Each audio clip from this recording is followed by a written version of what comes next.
Hello there, everyone. It's just going to be me this week. Paul has had a busy week, and since he filled in for us last week on Top Bins with Twins, then I'm going to do the same. So you're stuck with me for this week. So this week in FPL, we've had a lot going on. It's been a very busy game week 14 midweek fixture. So that means that there's been a lot of rotation. There's been some surprise returns, um, especially with that rotation in mind, and just some crazy matches as well, which we will get into here shortly. I do want to say that to start out with, I'm going to just talk about how Paul and I's teams did this week for Game Week 14. Recording this right after the Manchester United match. And for the week, I'm going to end up on 66 points. So not horrible, but maybe could be a little bit better. Where it really comes down to is I ended up captaining Bruno Fernandes this week.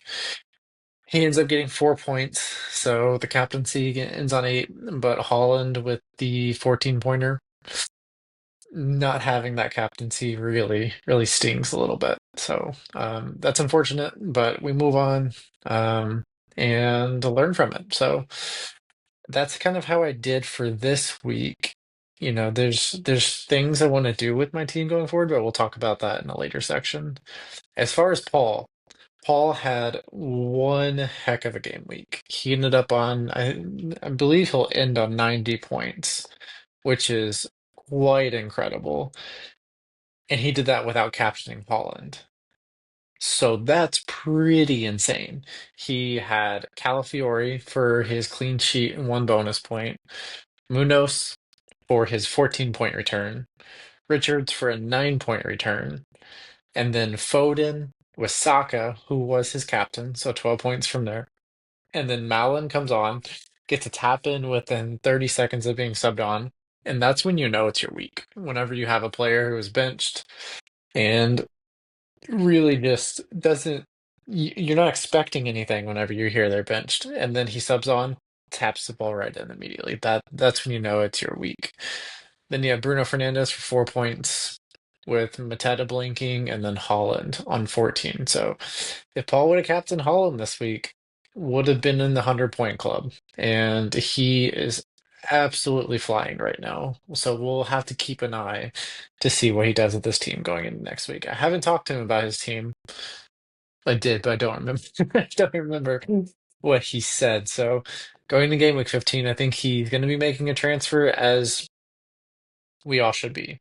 And this is a great time to bring it up with the upcoming AFCON transfers that we'll be getting going into game week 16.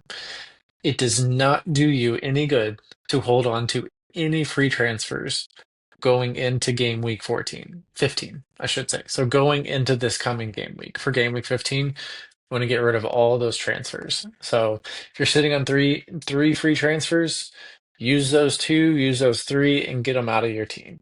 Because coming into game week 16, you're going to open the app and you'll have 5 free transfers. So you want to make sure they're adding the maximum amount to your team and you're not wasting those free transfers.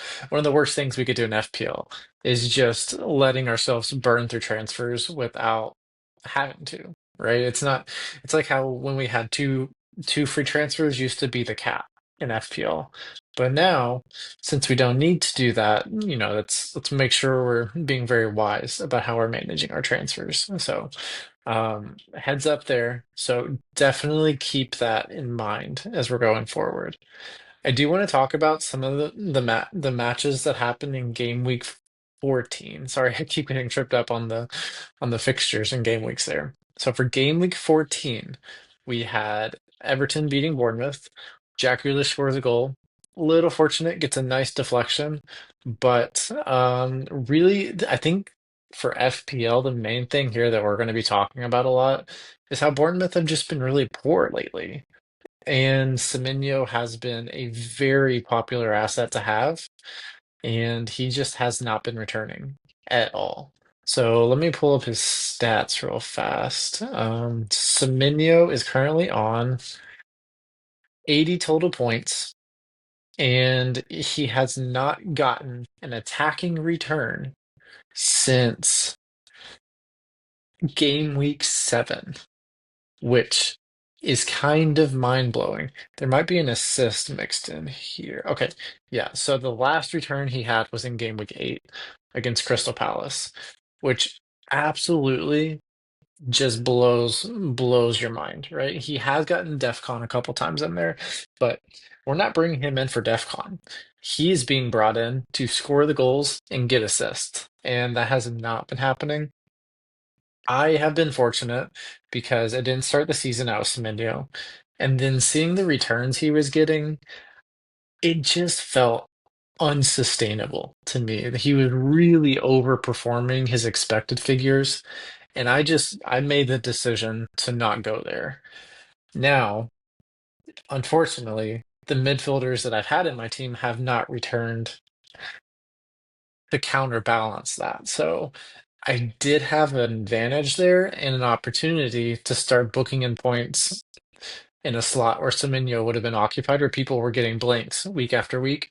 But I haven't been able to find those midfielders that are getting consistent returns that I can count on.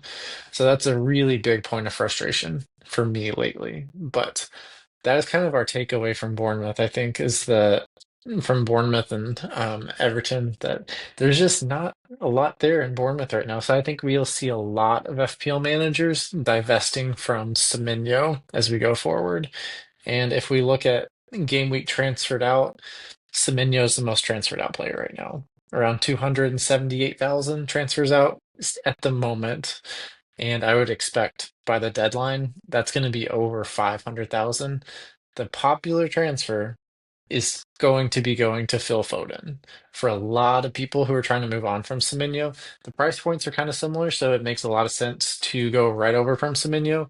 Foden's currently at 8.2, and Semenyo is currently at 7.7. So you just have point 0.5 to work with there. I would expect Foden to rise twice before this next deadline arises. So just keep an eye out for that. And sorry, everyone, my dog is breaking into the room right now. He just wants to come say hi. But we have to keep an eye on what happens with Foden because he is in prime form right now. He's in a purple patch. And I'm going to read off his returns the last 2 game weeks. Game week 13, 15 points. Game week 17, 17 points. Game week 14, 17 points. That is an insane return there for him. And if you went there, congratulations to anyone who had him because for those two, he was under 10% owned. And that's a huge differential. Something I'll be kicking myself about for quite some time because I was between Doku or Foden. Decided to go with Doku because it was a bit easier to get there. And Doku had been playing better before that. But Foden has absolutely found his form. And it's making me consider, do I go straight to Foden perhaps from Doku? I would have to make an extra transfer, which would be a -4 going into this festive season and also getting 5 free transfers with AFCON. I want to be mindful about trying not to take a -4, so I'll probably be going without Foden. We'll see how that goes because Sunderland at home feels like one of those matches where Sunderland are going to just really pack it in, try to focus on Holland, and make sure that he does not have room to bully those center backs. So that opens those kind of like half spaces for Foden. And we've seen the last 2 weeks, a couple of those goals is just he gets in that right half space, takes a touch. We all know what happens after that. So something to keep an eye on there. Next, we have Newcastle and Tottenham. That ended up being 2-2. Newcastle were what really predominantly the better team throughout that fixture. I was impressed with how they played and kind of unfortunate. I was upset about how that fixture went for Voltemade because there is a penalty opportunity in the I think 85th minute, 86th minute, and who steps up? no one other than Anthony Gordon. And that really kind of sucks because I had Anthony Gordon back in game week 7, I believe it was. And I thought was the pin taker at that point in time, but then got subbed off in the 70th minute or so. And then Voltamati took the penalty in the 85th. And now I'm on the reverse end where I have Voltamati now. And then Gordon took the penalty instead. So really frustrated with that. It kind of feels like Gordon is haunting my team a little bit. Takeaways from this game outside of those two, I think Voltamati is a great choice. Also think that Bruno Guimaraes is someone to keep an eye on. He's at a really good price point. And Newcastle are looking better. I think they're creating more chances, kind of building something, it feels like. And I love their fixture. They have Gameweek 15. They have Burnley at home. That could easily turn into a pretty massive thrashing for them. So something to keep an eye on there. Also, I will be right. Oh, no, let's go on to the next one. So for those two fixtures, all three of those fixtures, very interesting. Moving into what would have been Wednesday's fixtures, and I'm going to merge Thursday together. I'm just going to go real quick. For Arsenal, Brentford, we see Saka gets the goal. Marino gets a goal as well. Thiago benched, subbed on late. Something to keep an eye on there. We really like Brentford's fixtures going forward. So if you're going to invest, Tottenham away is not a bad time to do it. Tottenham have not looked too great lately. Maybe the surprise result for me of game week 14 is Aston Villa beating Brighton 4-3. Ollie Watkins, someone we haven't talked about in FPL at all this season, ends up getting a brace. Rodgers gets an assist. Brighton cannot. You feel like they probably could have won this match and probably should have, but it just kind of was not their day. On top of that, we have Crystal Palace 1, Burnley nil. Really great result there for a lot of FPL managers, keeping the clean sheet and Munoz getting the goal and Gahey getting an assist and ends up on 3 bonus. So if you have a Crystal Palace defender, you're definitely giving them their flowers for that because that's a huge result for a lot of us FPL managers. Not as FPL impactful, but we had Wolves playing Nottingham Forest. Forest win 1-0. Not a lot to write home about for this one. So we'll move on. Leeds 3, Chelsea 1. Big result there for Leeds. FPL wise, maybe Lucas Mecha is a potential option. He's really cheap. Um, Let me see exactly what his price is. And apologies if you can hear my dog in the background. Currently priced at 5 million. And he ended up on a 2-pointer this week, but he's been returning really nicely, and it looks like he has a hamstring injury, so let's not go there.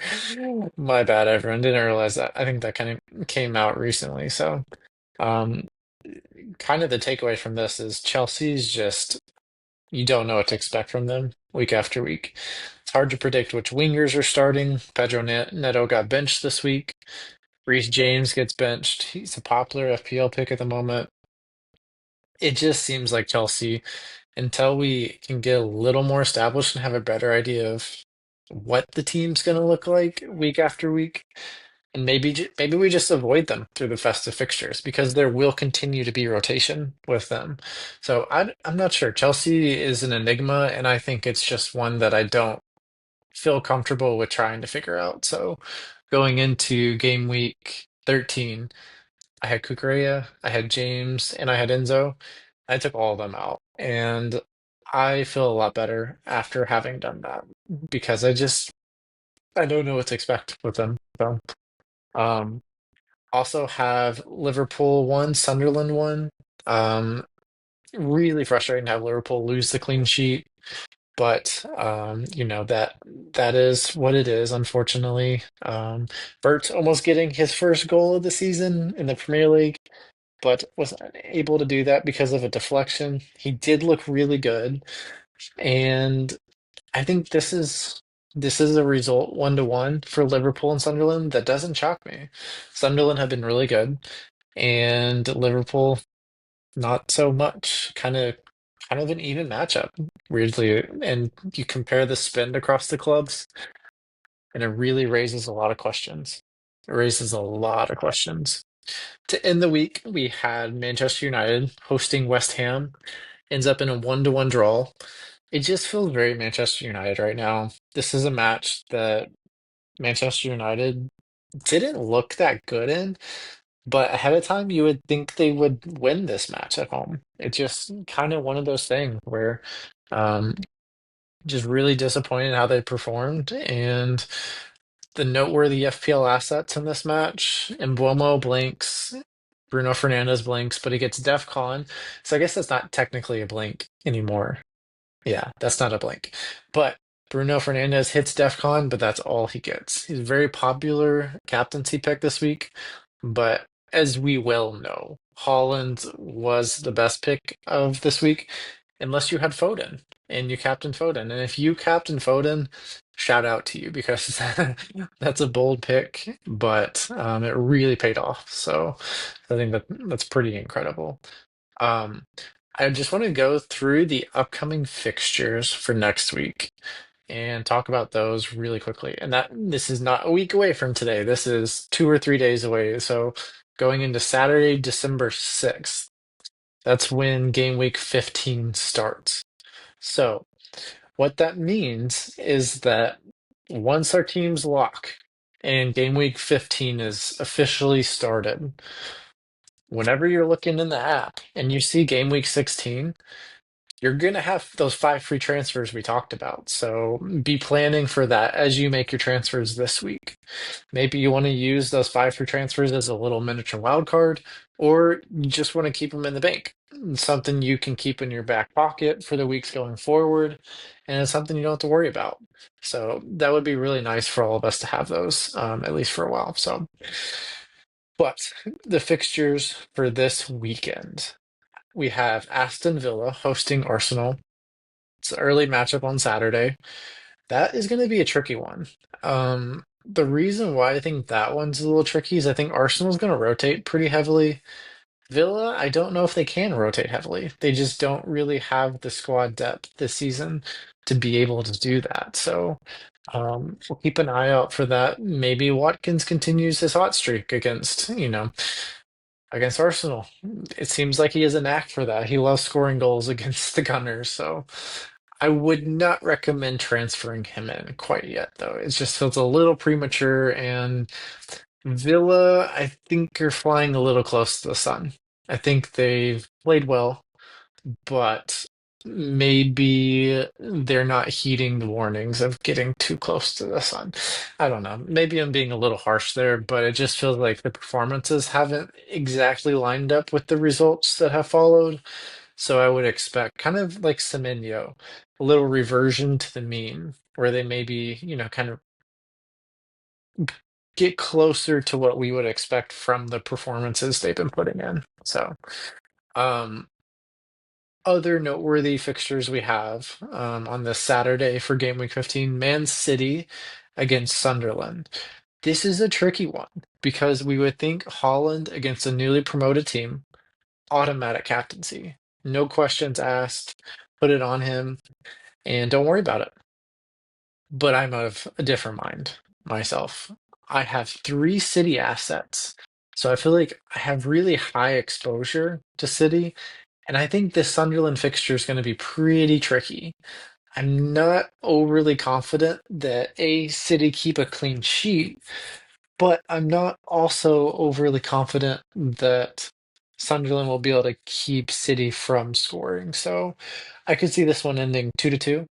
I could see, I don't know, I could see Sunderland getting points out of this, right? Which, like I was saying, we would not have expected before the season started that Man City with Sunderland at home would be a fixture that we would think could be tricky. But Sunderland have, I mean, Dan Ballard, big, bruising, strong center back who might match up with Holland really well.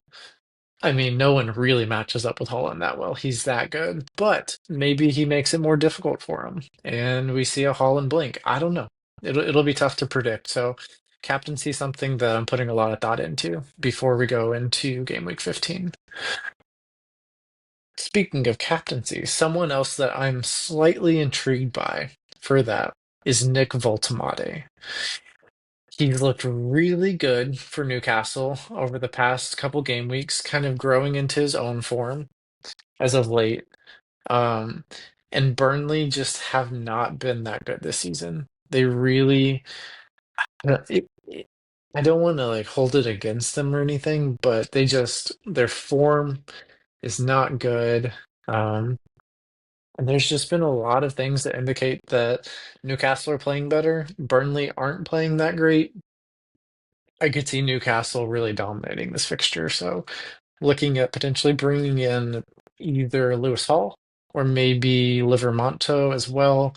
Both of those are considerations, but not sure as of recording this video now. Hall, I'm a little worried about rotation, but I think he has a higher upside as a pick. He is so talented. He's a great left back. He's so much fun to watch. So, as you all well know, if you're repeated listeners of the podcast, I love to bring in players in my team that I enjoy watching.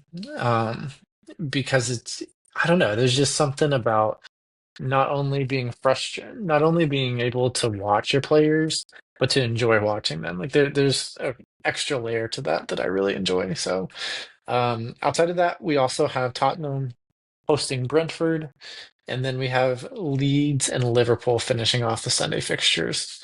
The week goes on Sunday with Brighton against West Ham, and then Fulham hosting Crystal Palace. And then we wrap up the week with Manchester United away to Wolves. Like I said, everyone, be very careful about how you use those FPL transfers because we don't want to be rolling through too many transfers going into upcoming game week. I'm going to end on a few quick stats here with expected figures. So, um, through the last 5 game weeks, the team that has led the league in XG is Manchester City, followed by Arsenal, Chelsea, Brentford, and Bournemouth. You hear Bournemouth and you're like, that's weird. They've been really struggling lately. It's just they're not converting their chances. So something we've got to keep in mind. I think out of those teams I just mentioned, I think Brentford and Man City are probably the best to target for attacking output. The most reliable. Brentford seems like it's very predictable for who they're gonna put out for their starting 11. Um, and Man City, we know that they're an attacking machine. So as far as teams to target defensively, the teams that have led the league in giving up the lowest XG over the last 5 game weeks and this is in lowest XG to higher. So it goes Arsenal conceding an XG of 3.29, and then it goes from there Liverpool, Chelsea, Brentford, and then Fulham. So all of those very good options. Liverpool maybe wouldn't go there. They just seem like they're gonna concede one way or another. And then Arsenal probably the ones to go to. Brentford, very interesting too. On top of that, over the last 5 game weeks, the attacker who's been leading the league in XG is Thiago with Brentford. It's looked really good, 5 goals in that stretch. A missed penalty as well, so could be even more than that. Then we have Holland, second in XG, followed by Lucas Nemecha, who I just mentioned earlier, João Pedro fourth, and then Phil Foden fifth. So there are a lot of really good options out there. Foden's going to be the most transferred in player this week. He's going to hit 1 million transfers in by the end of the game week. And then leading the league in XA, so expected assist, we have Jeremy Doku with 2.32. Garnacho following with 2.02, and then O'Reilly with 1.69. So all those players, good players to target. Maybe be careful with City assets for defenders because it seems like they can't keep a clean sheet right now.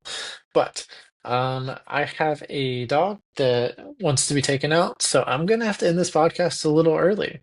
So thank you guys so much for joining me. Hope you enjoyed the podcast. And be sure to let us know how your game week went. West, you can hear him. He wants to hear how your game week went. So contact us on Blue Sky, X, whatever works best for you all, and send us either your Game Week 15 team or tell us what you're planning to do with AFCON transfers once you get them. So thanks for joining this week, as I said just a second ago, but talk with you guys soon. Bye, everyone.